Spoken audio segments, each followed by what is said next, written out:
नमस्कार दोस्तों, मैं निहारिका सिसोदिया और आज हम वीडियो लेकर आए हैं एक ऐसे महान पुरुष के बारे में जिन्होंने 1893 के धर्म संसद में सभा को संबोधित करते हुए कहा था, मेरे प्रिय अमेरिकी भाइयों और बहनों, जहां से हिंदू धर्म को एक नई ऊंचाइयां मिली और विश्व में एक नया नाम हुआ। जी हाँ, हम लोग बात कर रहे हैं स्वामी विवेकानंद की और इस वीडियो में हम लोग जानेंगे उनके 10 महत्वपूर्ण योगदानों के बारे में। चलिए बिना समय गवाए शुरुआत करते हैं इस वीडियो की। आते हैं सबसे पहले हिंदू धर्म के प्रचार के ऊपर। तो जैसा कि आप लोग जानते हैं कि 1893 की धर्म संसद में उन्होंने हिंदू धर्म का प्रतिनिधित्व किया था और पश्चिम में हिंदू मिशनरी के रूप में अमेरिका जाकर हिंदू धर्म का प्रचार किया। और स्वामी जी खुद हिंदू धर्म की एकता के प्रतीक बने, ना ही किसी एक समुदाय के प्रतीक के रूप में। उनके लेक्चर्स और लेटर के माध्यम से उन्होंने हिंदुओं की चेतना को भी उभारा और उनकी साझी विरासत की याद दिलाई और हिंदुओं के बीच एकता के बंधन को मजबूत किया। स्वामी जी ने हिंदुओं को सामान्य समुदाय की भावना भी दी। चलिए बढ़ते हैं सेकंड पॉइंट की तरफ और जानते हैं रामकृष्ण मिशन के बारे में। भारत आकर 1897 में कोलकाता पहुंचकर उन्होंने 1 मई 1897 को बेलूर मठ में रामकृष्ण मिशन की स्थापना करी, जिसका मुख्य लक्ष्य था कर्म योग पर आधारित था और उसका मुख्य उद्देश्य था देश में गरीब और पीड़ित लोगों की सेवा करना। इस मिशन के तहत कई सामाजिक सेवाएं भी दी जाती थी, जैसे स्कूल, कॉलेज और अस्पताल की स्थापना करना। साथ ही में ये जो संगठन था, इसका मुख्य रूप से वेदांत और अद्वैतीय वेदांत और जो आपके चारों योग आदर्श है, ज्ञान, भक्ति, कर्म और राजयोग, उनके बारे में भी प्रचार प्रसार किया जाता था। आते हैं पॉइंट नंबर 3 की तरफ और जानते हैं वेदांता सोसाइटी के बारे में। तो सबसे पहले मैं आपको बता देती हूँ कि वेदांता सोसाइटी क्या है, जो वेदांतों के अध्ययन, अभ्यास और प्रचार के लिए गठित किया जाता है, जैसे संगठन, समूह या समाज, उन सबको वेदांता सोसाइटी कहा जाता है। और ये विशेष रूप से भारत के बाहर ही स्थापित है और इनको रामकृष्ण की मिशन की शाखाओं के रूप में भी उल्लेखित किया जाता है। सबसे पहली जो वेदांता सोसाइटी थी वो न्यूयॉर्क में स्थापित की गई थी स्वामी विवेकानंद के द्वारा नवंबर 1894 को।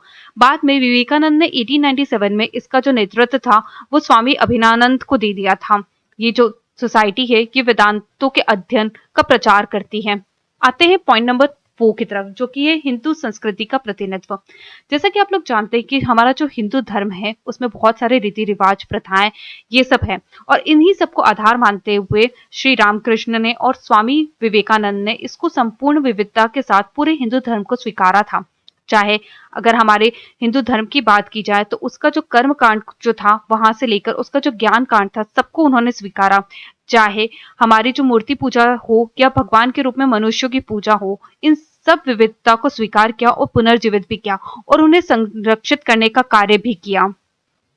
आते हैं पॉइंट नंबर 5 की तरफ और समझते हैं सामाजिक सुधार के बारे में। तो स्वामी विवेकानंद एक महान समाज सुधारक थे और उन्होंने कई सामाजिक गतिविधियों में समाज की समस्याएं थी उनको भी बदलने के लिए कार्य किए हैं। उन्होंने महसूस किया है कि हमारे समाज में मुख्यतः 3 परेशानियां हैं। एक है शिक्षा, गरीबी और जातिवाद। और उनका दृढ़ विश्वास था कि भारतीयों के पतन का जो मुख्य कारण है वह है गरीबों की उपेक्षा करना।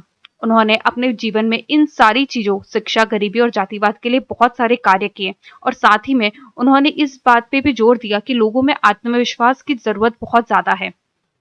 आते हैं पॉइंट नंबर 6 की तरफ और देखते हैं शिक्षा में उनका योगदान। जैसा कि आप लोग जानते हैं स्वामी विवेकानंद ने हमेशा शिक्षा पे जोर दिया है, क्योंकि उनका मानना था कि एक राष्ट्र का समानुपात में उत्पतन तभी हो सकता है जब शिक्षा जनता के बीच में फैली हुई हो और इसीलिए हमारी जो शिक्षा है उस पर जोर देना बहुत ही जरूरी है।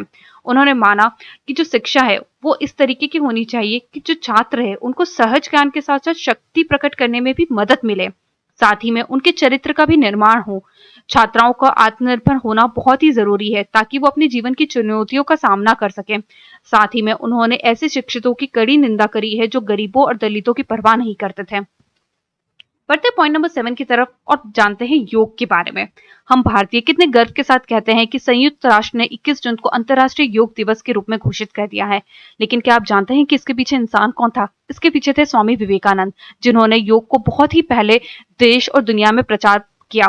1894 में ही स्वामी विवेकानंद ने योग को अपने पाठ्यक्रम में जोड़ दिया था और इसके साथ ही उन्होंने ये चीज भी महसूस करी कि जो अमेरिका है वहां पर बड़ी संख्या में लोग भारतीय आध्यात्मिकता के साथ साथ उसका निजी अनुभव जो है उसको भी लेना चाहते हैं और इसीलिए योग को उन्होंने बहुत ज्यादा प्रचार किया। विवेकानंद ने सारे भक्ति, कर्म, गान और राजयोग सब पे बहुत ज्यादा जोर दिया था। आते पॉइंट नंबर 8 की तरफ और जानते हैं राष्ट्रवाद की तरफ।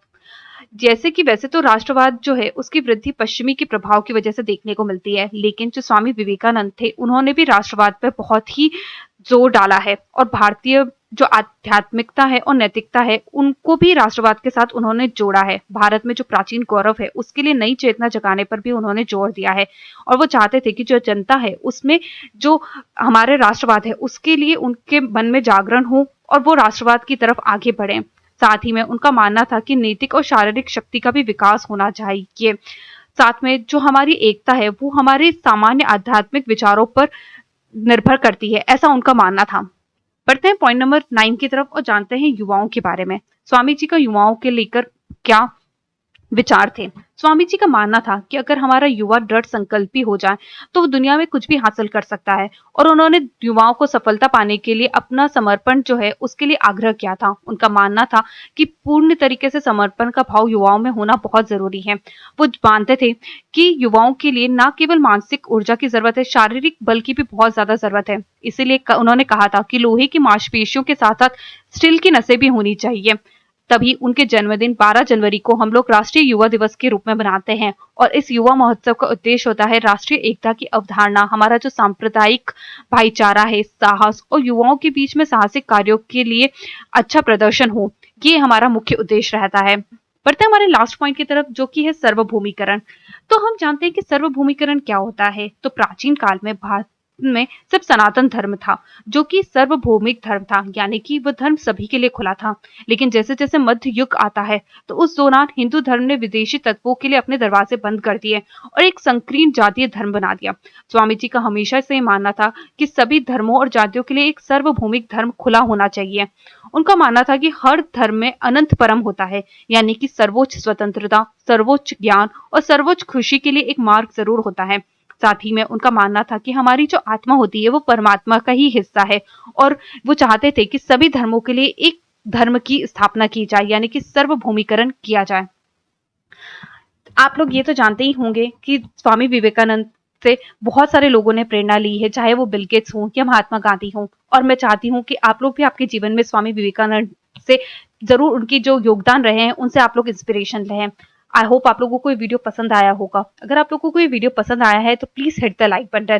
Thank you for watching this video. अगर आप लोगों की कोई क्वेरीज हैं तो आप कमेंट करके पूछ सकते हैं एंड प्लीज इस चैनल को जरूर सब्सक्राइब करिएगा सो दैट आपको ऐसे वीडियोस आगे मिलते रहें। मिलते हैं नेक्स्ट वीडियो में, तब तक के लिए बाय बाय।